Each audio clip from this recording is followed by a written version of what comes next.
चलो बच्चों, हमने एनर्जी एंड हैबिट की बात कर ली। अब हम आते हैं कि पढ़ाई कैसे करना है। एक अलर्ट है कि अब ओनली 25 दिन बचे हैं और अब हम ओनली स्टडी करने की हैबिट रखेंगे। कोई भी नया हैबिट, कोई भी अलग हैबिट अब बिल्कुल नहीं चलेगा। अगर आप सीरियस हैं तभी ये फॉलो करें, आपको 90 प्लस बिल्कुल मिलेगा। आप बिल्कुल सोशल मीडिया की कोई हैबिट अभी नहीं बनाएं और जो टिप्स हम दे रहे हैं उस पर बस फोकस करेंगे। साइंस में क्या करना है? साइंस में सबसे पहले तो 2-3 टाइप के बच्चे होते हैं। कुछ लोग का पूरा सिलेबस कंप्लीट हो रखा है, कुछ लोग का सिलेबस थोड़ा बचा हुआ है, किसी को लग रहा है कोई फॉर्मूला याद नहीं है, कुछ मिस्टेक्स हो रहे हैं, कुछ चीज़ें रह गई है। ये सारी चीज़ों को साइड में रखना है और क्या करना है, सीधे PYQs पे आने हैं। ये PYQs जो भी है इनको आपको कंप्लीट करना है एकदम फटाफट, जितना फास्ट कर सकते हैं। लेकिन ओनली इसको सॉल्व करके कंप्लीट करने से नहीं होगा। उससे ज़्यादा इंपॉर्टेंट ये है कि जो भी मिस्टेक्स आप कर रहे हैं, जो मिस्टेक्स हो रहे हैं, उसको आप अच्छे से तरीके से नोट डाउन करें। या तो आप प्रिंट करके कर रहे हैं तो उसमें मार्क करके रखें या सेपरेट नोटबुक में लिख के रखें। और ये सारे जो मिस्टेक्स हैं यही आपको ज़्यादा स्कोर करने में हेल्प करेगा। अब हम आते हैं कि साइंस के लिए एक एक्स्ट्रा वर्क चाहिए होता है मैथ से। वो है कि आपको रीडिंग करनी है। आप रीड करने पे फोकस करो। NCERT के टेक्स्ट बुक के जब आप रीड करते हैं तो उसमें से आपको नॉलेज बनता है, उस कॉन्सेप्ट बिल्ड होता है और उसी कॉन्सेप्ट को आप अच्छे से लिख सकते हैं। अब रीडिंग में क्या है कि NCERT पढ़ना तो है लेकिन ओनली 25 दिन बचे हैं। सो आप तरीके से क्या पढ़ना है इसको फोकस करो। 2 तरीके से हम कर सकते हैं। एक तो वेटेज देख सकते हैं कि ज़्यादा वेटेज किसका है, एंड दूसरा क्या है, PYQ जब आप सॉल्व करेंगे तो आपको एक पैटर्न मिलेगा कौन सी चीज़ें बार बार आ रही है। तो NCERT के उन पेजेस को जहाँ पे ये फॉलोड रिपीटेड जो क्वेश्चंस आए हैं उनको आप एक एक बार जरूर पढ़ें। ये टिप आपको सबसे ज़्यादा काम आएगा किस चीज़ में, जो लार्ज पेज, जो जिसका लेंथ ज़्यादा होता है क्वेश्चन का, 3 नंबर एंड 4 नंबर वाले क्वेश्चन जिनका आंसर लिखना होता है, उसमें NCERT के लाइंस आपको बहुत ज़्यादा काम आएंगे। नहीं तो क्या होता है, हमें लगता है स्टोरी याद है लेकिन हम लिख नहीं पा रहे हैं। स्कोर करने वाले बच्चे यही एक्स्ट्रा करते हैं, वो रीड करते हैं, उनके माइंड में वो कॉन्सेप्ट एंड कंटेंट दोनों रहता है, वो अच्छे से लिख पाते हैं। अब हम आते हैं कि ये जो 4 एंड 3 मार्क के क्वेश्चन हैं, सो इसमें सही लेंथ इन सही टाइम ये सबसे ज़रूरी होता है। हम बहुत बार क्या करते हैं, बच्चों को इसलिए क्वेश्चन देते हैं, एक ही क्वेश्चन को बार बार उसको आंसर करने के लिए देते हैं, 2 दिन 4 दिन 5 दिन। उससे क्या होता है कि वो सही टाइम में 4-4 नंबर के क्वेश्चंस कंप्लीट कर लेते हैं। टॉपर्स जो स्कोर करते हैं, बहुत सारे जिनको पास नॉलेज होता है, उनमें एक डिफरेंस होता है, जो कि एक टॉपर क्या है, टाइम में उसको कंप्लीट कर लेता है और आपको आ रहा है फिर भी पता चला ये लास्ट का जो सेक्शन था वो छूट गया और वो सबसे ज़्यादा मार्क्स का था। उसको अवॉइड करने के लिए आपको ये 4 एंड 3 नंबर वाले क्वेश्चन जो हैं वो 5 साल के, उसको बहुत अच्छे से प्रैक्टिस करना है, बार बार लिखना है और फिर उसको कंप्लीट करना है। ये पूरे दिन का जब स्टडी हो जाए तो आपको कुछ नहीं, जो चैप्टर्स आपको अगर मिक्स्ड करना है 2-3 चैप्टर का या फुल सिलेबस का करना है, आप इंस्टा प्रेप पे बस एक टेस्ट डेली देंगे तो आपको अच्छा फील होगा, क्योंकि उसमें आपको अच्छा स्कोर आएगा। तो बच्चों, साइंस के बाद अब हम देखते हैं कि मैथ्स एंड SST के लिए क्या करना है। तो मैंने आप लोगों के लिए रोड मैप ऑलमोस्ट सेम ही बनाया है, सो दैट आपको किसी भी तरह का ज़्यादा प्रॉब्लम नहीं हो।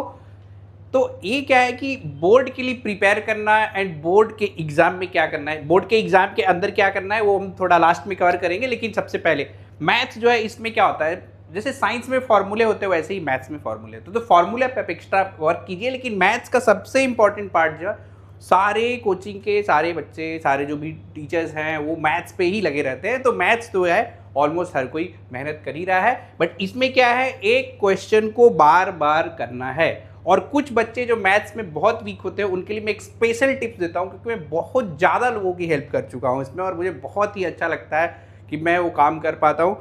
कुछ क्वेश्चन होते हैं जैसे LHS RHS वाले, ट्रिगोनोमेट्री वाले, जो बच्चों से सॉल्व नहीं होता है, तो आप हाफ सॉल्व करो, एक दिन हाफ सीख लो और अगले दिन उसका दूसरा हाफ सीख लो।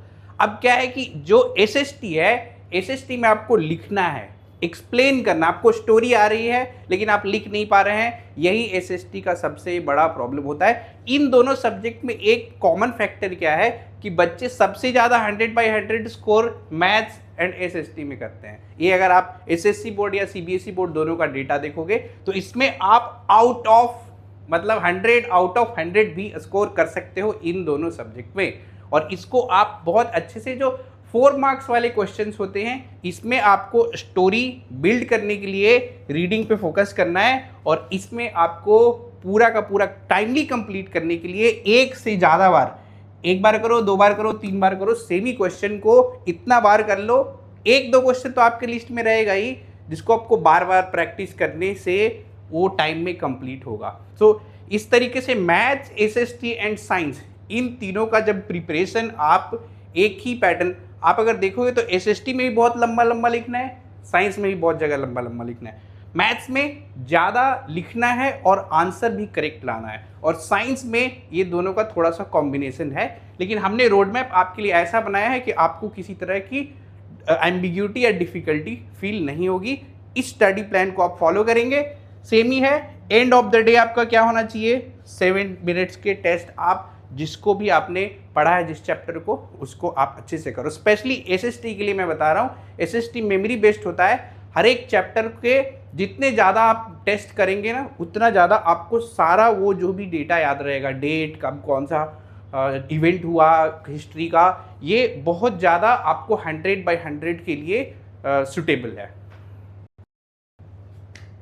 तो बच्चों, अब हम लोगों ने 3 ऐसे सब्जेक्ट की बात कर ली है जिसमें बहुत ही ज़्यादा हार्डवर्क करना पड़ता है, अपना पूरा दिल लगा के उसमें काम करना पड़ता है, तब जाके वो हमें बहुत अच्छे से आता है और उसमें स्कोर 90+ कर पाते हैं। वो तीनों में 90+ आ गया तो आप 95+ तो आराम से क्रॉस कर जाओगे। क्यों?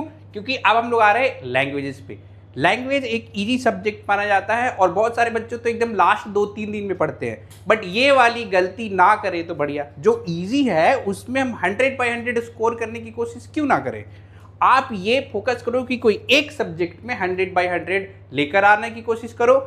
लैंग्वेजेस या तो इंग्लिश या तो हिंदी आपको आता ही होगा, एक में 100/100 स्कोर करने की जब कोशिश करेंगे, उसमें प्रॉब्लम कहाँ पे आएगा, वो है ग्रामर। तो ग्रामर में क्या क्या प्रॉब्लम्स आते हैं, आपको टेंस बहुत अच्छे से आए तो बहुत अच्छा रहेगा, सो दैट आप कोई भी स्कोर उसमें लूज ना करो। फिर आगे एडजेक्टिव, एडवर्ब्स, नाउन, प्रोनाउन, ये चीज़ क्या है, थोड़ा रूल बेस्ड होता है। अब टेंस है, ये कौन सा टेंस है, उसमें हम क्या लिखेंगे, वहाँ पे हैज लगाना है कि हैव लगाना है, ये बहुत छोटी छोटी चीज़ है। लेकिन फिर भी बहुत सारे बच्चे एग्जाम में गलत करके आ जाते हैं। क्यों? क्योंकि इसको भी वो बाकी के जो रीडिंग वाले सेक्शन होता है उसके तरह ही ट्रीट करते हैं। तो ऐसा बिल्कुल ना करें, इसकी प्रैक्टिस बहुत ज़्यादा करें। तो ये जो इसका ग्रामर है, इसके जितने भी PYQs के जो क्वेश्चंस हैं ना, उसको आप एक जगह कर लो, आप उसको अच्छे से याद कर लो, उसमें आप देख लो कौन कौन सी चीज़ें हैं, और लास्ट में टेस्ट जो है ऐप पे जरूर दें, फिर आपका परफेक्ट हो जाएगा। सो बच्चों, साइंस हो गया, अब लैंग्वेजेस में ग्रामर हो गया। सो बच्चों, इंस्टा प्रेप पे आपको ग्रामर के सारे टेस्ट मिल जाएंगे और ज़्यादातर उसमें क्वेश्चन PYQs के हैं, 99% क्वेश्चन PYQ के हैं। सो जो आप याद करोगे उसको चेक करना जरूरी है, जैसे कोई एक टीचर लाइव क्विज करता है तो। और ये ध्यान रखो कि लैंग्वेजेस को इजी मान के और लास्ट के लिए नहीं छोड़ना है, उसको आप अपना स्कोरिंग सब्जेक्ट बनाओ, क्योंकि उसमें बहुत लेंदी लिखना पड़ता है और लास्ट के दिनों में लिखने की प्रैक्टिस नहीं हो पाती है। ये इजी है लेकिन इसमें लिखने का जो प्रैक्टिस है वो आपको बहुत अच्छे से चाहिए। इसीलिए आप इंस्टा प्रेप पे भी सारे चैप्टर्स के भी आप क्वेश्चंस कर लो, लेकिन लिखने की प्रैक्टिस तो आपको अलग से करनी ही पड़ेगी अगर आपको पूरी स्टोरी याद है तो भी। इसलिए लैंग्वेज को आप बनाएंगे 100/100 स्कोर करने वाला सब्जेक्ट, और इसको लाइटली बिल्कुल नहीं लेना है। धन्यवाद।